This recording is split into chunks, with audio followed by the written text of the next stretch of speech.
Stop saying the Attractional Church is dead. I am sick and tired of leaders using this great soundbite. Oh, the Attractional Church is dead in Reels or on Instagram or maybe in a blog post. Remember blogging? People used to do that. They still do it, believe it or not. Rich Birch here from the Unseminary Podcast. Solo episode today. I want to reframe one of your assumptions and I want to invite you to an upcoming event. But really what I want to convince you is that the Attractional Church is not dead. It is alive and doing all kinds of amazing good things at churches all across the country. But first, let's start with confession. I have misdiagnosed things being dead in the past time and time again. In fact, when I started this podcast in 2013, I thought I was like way late to the whole podcasting thing. Like I was like, man, I've listened to podcasts for a long time now. There's no way.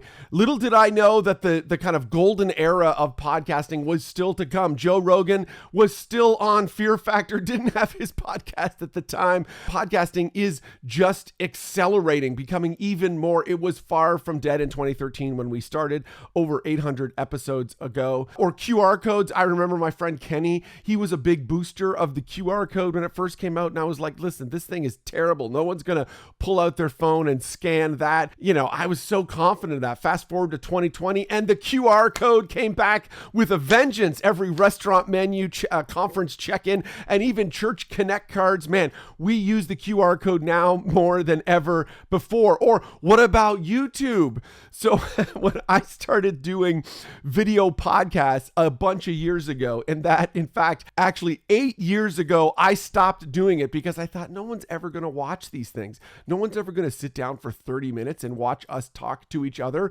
Little did I know that like today, YouTube is the most listened platform for podcasts. Listen, it's easy. Even books. Listen, I'm a huge Kindle fan. I started reading Kindle when they first came out. I think that's incredible technology, but still, and I was like, yeah, Kindles are going to overtake, digital books are going to overtake print. It just is so much easier. It's cheaper. It's a fantastic tool, but still to this day, print way outsells books year after, or ebooks year after year after year. There's something about the paper, the texture, the smell, the ability to trade it with you and share it. Print books just are not going anywhere. And that is partly the reason why I roll my eyes when someone confidently says, Attractional Church is dead. I've heard it at conferences. I've read it in books. I've seen it on, clickbait reels.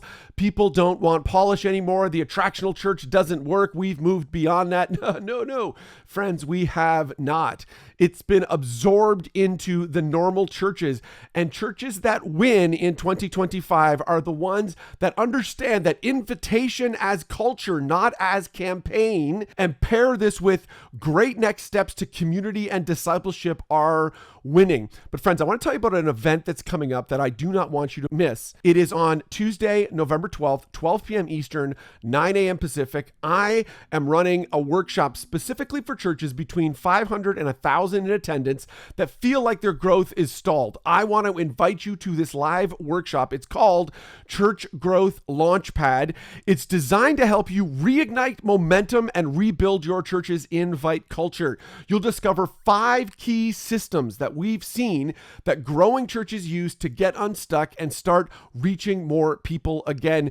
Just in time for Christmas, just in time for 2026, you're going to want to be there. You've already got the people, you've got the passion, you've got the program. This workshop will show you how to align them so that your church can lift off in this next season of growth. Again, it is churchgrowthlaunchpad.com. Drop by there. That's coming up November 12th, Tuesday.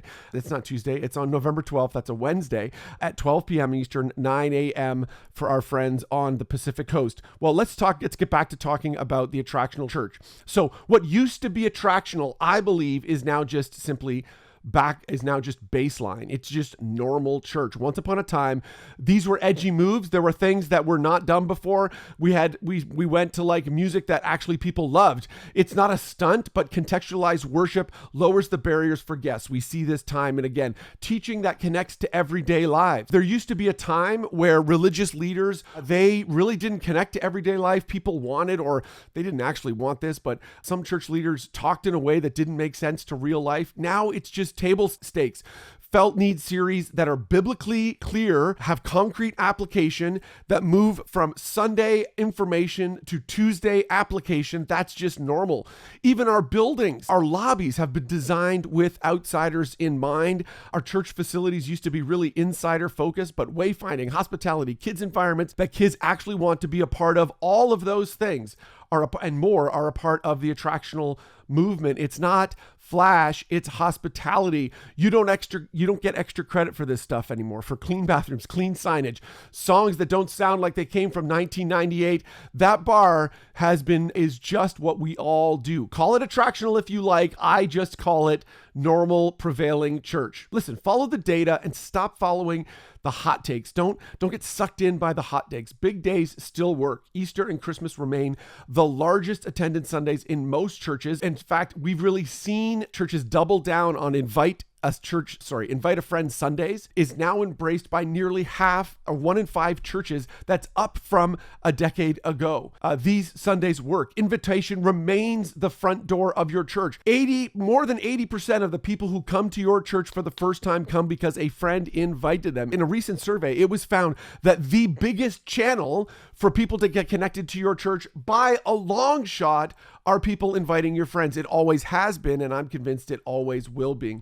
Growing churches train, equip, and motivate their people to invite their friends. Research on large, fast-growing congregations shows a straight line relationship to the faster the growth, the more their people invite. That is just true. The stronger their pathways for incorporation, so they're not just inviting, they're moving people to groups, teams, classes, that sort of thing. Attractional momentum plus discipleship together create a powerful connection for churches like yours. And ultimately, multiplication correlates with evangelism. Churches that are multi-site, that are church planting churches, report higher conversion rates than those of churches that don't do that. More campuses mean more front doors, means fresh invite strategy. It's not attractional. It's not just attractional. It's also transformational. It's not just attractional. It's that plus biblical literacy that roots people in the truth of Jesus and his teaching. It's attractional plus gospel-centered teaching that changes hearts and launches new lives. It's attractional plus active work of the Holy Spirit, providing an accessible encounter with God. Together, that's what makes prevailing churches both magnetic in the attractional sense and mature. If you check out the blog post, the show notes, I've given you a bunch of examples from churches all across the country that are leading what I like to call the new attractional movement. In fact, at that webinar that we've got coming up, the workshop that's coming up on Wednesday, November 12th at 12 p.m. Eastern, 9 a.m. for our friends on the Pacific Coast at churchgrowthlaunchpad.com, we're going to be unpacking the strategy of some of those churches that really help them build an invite culture that lasts. But what actually died? Something did change. Something has changed over the last number of years. Well, what died was that you used to be able to run a slick weekend and call it discipleship. The vibe era is over. And frankly, that's good news. In 2007, Willow Creek, are we still allowed to mention them? Are they so canceled that we can't talk about them? They dropped a study called Reveal, Where Are You? It was a data-driven autopsy of its own ministry model. A part of what bugs me when people say Attractional Church is dead is this study has been out there since 2007, going on almost 2 decades ago, and they revealed that you cannot just do slick weekends and call that discipleship.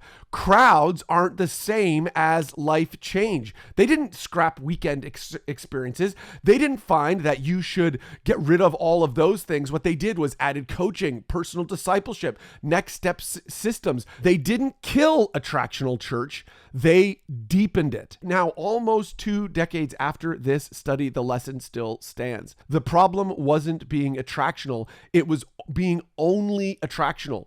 The weekend is still the front door for your church, but now the smartest churches obsess equally over what comes next. Attractional did not die. It just grew up. There's a clear pathway that we see time and again in prevailing churches. 1, a warm invite to friends and family. That's where it starts. That's where the impact of your church starts, is with your invite culture. 2, an excellent weekend. That includes clear gospel presentation, real people, real stories, music that engages. 3, fast follow-up. People, when they're new here guests, are being followed up within hours, personal touches within days. Number 4, concrete next steps. Get on a team. Here's how you get into a group. Not a million options. Here are the 1 or maybe 2 things that you should do. And then 5, multiplication. Invite others, launch new campuses, tell the story, and repeat. These are the 5 steps we see time and again, but it starts with a robust invite culture. What you're doing is normalizing invitation and then engineer integration. You see, when friends come because someone invites them, they are much more likely to then get plugged in to the church long term, because they already have relational connections. Okay, so here are 5 ways that you can normalize the invitation. How can we do that? Number 1, make invitation a year-round sport. Don't just do this like a couple times a year. Don't just wait till Christmas. Don't just wait till Easter. Every weekend, we need to be anchoring the year with invite moments and invite encouragement all year long. We need to do this through as many different channels as we possibly can. Again, come to the workshop on November 12th. We'll talk you through how to do that. Number 2, design for first timers without dumbing it down. Design for first timers without dumbing it down. So think about your wayfinding and welcome. Walk through your experience. Can you see it as if you are a brand new person, parking through the doors to kids check-in to seating? Take the mystery out of every single step in your guest's experience. Plan your message, assuming that there are people in the room who do not follow Jesus. It only takes a couple extra sentences. When you reference, hey, this morning we're going to open the book of John. John was a Greco-Roman biography written by one of the followers of Jesus based on what he saw and evidence of people around him. Today, this is what we're doing, is looking at that original text. Show the bridge, help people understand. Number 3, build a 2-week journey from coming as a new here guest all the way through to fully engaged. What would the fastest 2-week engagement pathway look like for someone? They get a text on day 1. Day 2, they get a personal invite, maybe from a campus pastor, not from a do not reply email, but from someone actually. Day 5, before the next weekend, they're invited to a new here meetup after any service. Day 12, we're giving them really easy steps to join a team. Think through this. If someone was going to go through the ideal experience in a short period of time, what would that be? Number 4, tie big weekends to tangible next steps. Baptism scheduled within the next 2 weeks. Have a recall after this Christmas. Alpha starting in the new year. If you find yourself here for the first time and you've got questions about following Jesus, you should join our Alpha course. It's designed for people who are frankly not convinced about what it means to follow Jesus, and it's a place for you to bring your questions. Or group launches after an invite series. Think these things through to tie big weekends to tangible next steps. And then finally, number 5, multiply front doors. Think about more services, more locations, more campuses, more venues. How can we create more space to make it easier for people to invite their friends? I know some people are listening in, and you've come this far, which I really appreciate you coming this far. And you're like, no, this guy doesn't know what he's talking about. Young people don't want this. This is just not true. If it's warm, authentic, and powerful, both Gen Z and millennial are showing up more frequently, frankly, than us old Gen Xers and older. They are looking for this. We want to give them responsibility to serve, to lead, to create, to take this ball and go with them. Or people might say, oh, no, attractional churches are shallow. I've had this foist against me so many times. And listen, that's true. If you stop at the lobby, the fastest growing churches are more, not less obsessed, listen to me, not less obsessed with small groups and integration. They're more biblically grounded than churches that are shrinking and in decline. Crowd isn't the end, it's an on-ramp. Or they're saying, listen, it's just entertainment. Creativity is hospitality. It lowers defensives. It opens ears. It earns you a hearing of the gospel. That hasn't changed. Sure, our method has contextualized. The people that are coming in are changing, and so we should be doing something different. The fruit, decisions, baptisms, transformed lives keep showing up where invitation and follow-up are tightly coupled.